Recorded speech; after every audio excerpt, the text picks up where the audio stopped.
Halo semuanya, Assalamualaikum warahmatullahi wabarakatuh. Perkenalkan nama saya Fikri Priyatna M dengan NIM belakang 287 dari kelas Teknologi Produksi Tanaman Perkebunan kelas B dengan asisten praktikum Karaimon di Bataraja. Pada kesempatan kali ini, saya akan memperlihatkan video field trip mandiri saya yang dilakukan di Balai Pengembangan dan Produksi Benih Perkebunan Jawa Barat yang difokuskan pada teknologi pertanian, yaitu komoditas kopi. Pada praktikum lapang kali ini, saya melakukan di Balai Pengembangan dan Produksi Benih Perkebunan Jawa Barat yang berlokasi di Jalan Arca Manik, lebih tepatnya di Jalan Sindang Layan nomor 106, Sindang Jaya, Kecamatan Mandala Jati, Kota Bandung, Jawa Barat. Balai ini dilakukan untuk praktikum lapang teknologi produksi tanaman perkebunan yang beroperasi pada hari Senin sampai Jumat dengan jam operasional jam 7.30 sampai jam 16.00 WIB.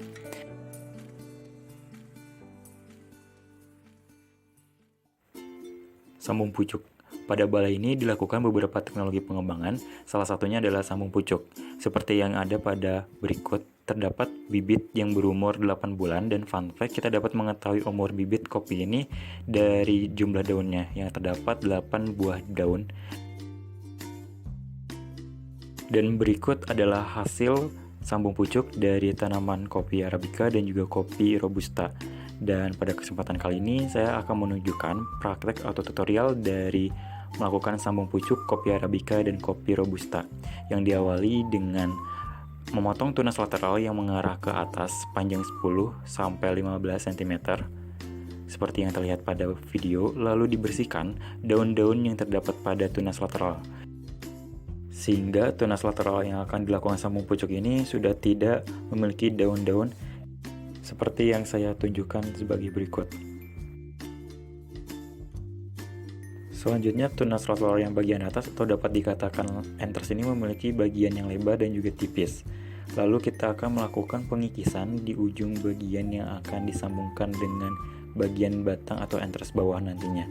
Tujuannya agar phloem dan juga xilumnya itu akan menyatu.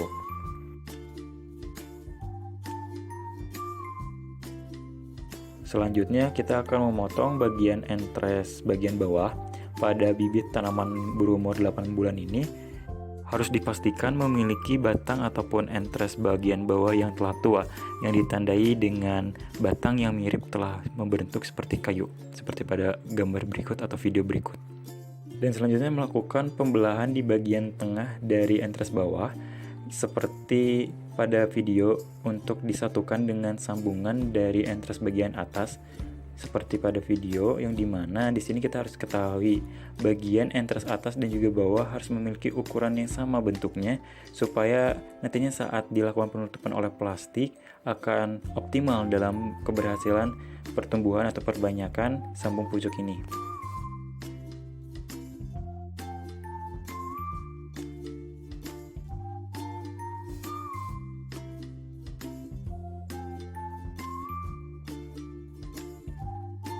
Setelah dilakukan pengikatan dengan plastik, kita dapat melakukan penyungkupan di bagian atas untuk menutupi sambungan pucuk bagian atas dan juga bawah, bertujuan untuk merangsang atau mempercepat pertumbuhan tunas yang terdapat pada sambungan atas, anthers atas. Hal ini karena terjadinya peningkatan suhu dan juga kelembapan pada bagian yang disungkup. Hal ini dapat dilakukan dengan 6 minggu, lalu dapat dilepas penyungkupannya. Sedangkan untuk plastik pengikat dapat dilepas di saat tanaman tersebut berumur 3 bulan ke atas. Di saat sambungan pucuk ataupun anthers bawah dan juga bagian atasnya dapat menyatu seperti dengan batang pada umumnya.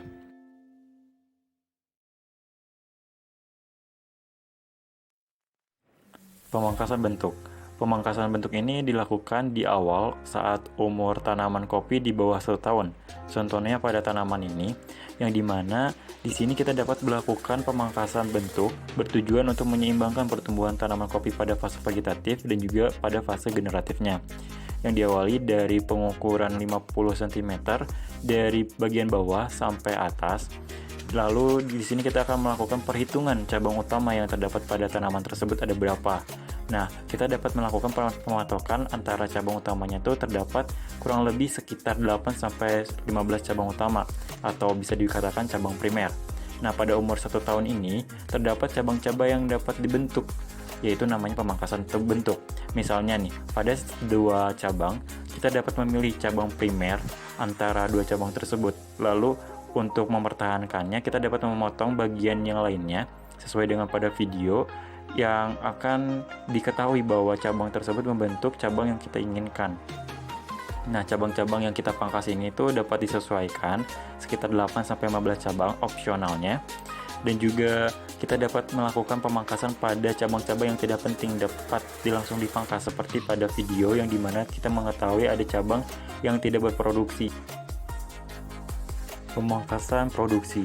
Selanjutnya adalah pemangkasan produksi yang dapat dilakukan pada tanaman kopi berumur 3 tahun dengan cara memangkas cabang-cabang sekunder yang terdapat pada cabang primer.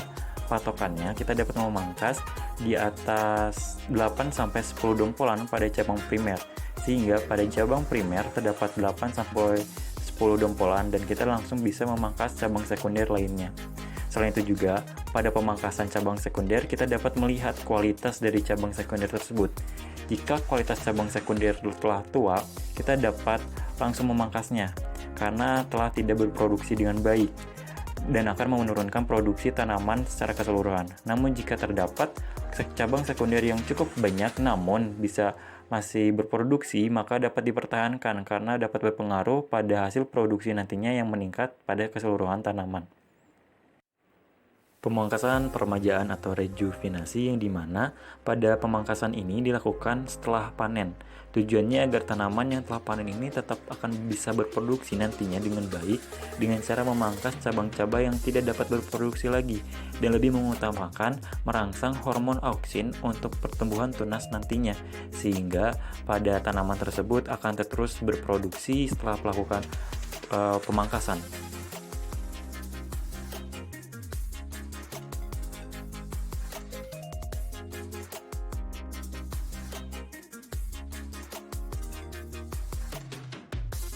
Pemangkasan rejuvenasi atau peremajaan ini sangat baik. Dan jikalau ada tanaman yang telah panen namun tidak dilakukan pemangkasan rejuvenasi, kondisinya akan seperti ini, yang dimana dipenuhi oleh cabang-cabang yang tidak produksi, sehingga akan menurunkan pertumbuhan organ-organ generatif nantinya. Bahkan akan terdapat cabang-cabang yang telah menyentuh tanah, seperti yang ada pada video kali ini. Dan jika telah parah, cabang tersebut sudah tidak ada lagi daun-daun hijau pada seluruh tanaman, sehingga dapat dilakukan dengan full stamping untuk memacu atau merangsang tumbuh tunas baru yang lebih berproduksi nantinya. Sambung samping. Masalah yang tadi juga dapat dilakukan atau diatasi dengan teknologi sambung samping dengan cara yang mirip dengan sambung pucuk yang sebelumnya. Namun keuntungan yang akan terjadi pada sambung samping ini yaitu lebih cepat tumbuh dalam waktu singkat dibandingkan dengan sambung pucuk yang di umurnya yang masih muda, karena entres bawah yang dilakukan pada sambung samping ini telah memiliki perakaran yang sangat kuat sehingga dapat lebih tinggi dalam penyerapan nutrisi nantinya dibandingkan menggunakan entres bawah yang lebih muda. Namun, sambung samping ini sering terjadi kegagalan jika dilakukan pada musim kemarau karena akan berdampak pada bagian sambungannya yang akan mengalami kekeringan dan tidak dapat tumbuh lalu nanti akan mati, sehingga disarankan untuk dilakukan pada musim hujan.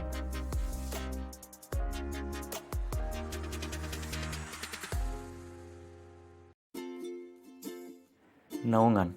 Selain itu juga di sini dilakukan teknologi naungan untuk menghindari intensitas cahaya yang berlebih dengan menggunakan pohon cengkeh di antara pohon-pohon tanaman kopi itu sendiri.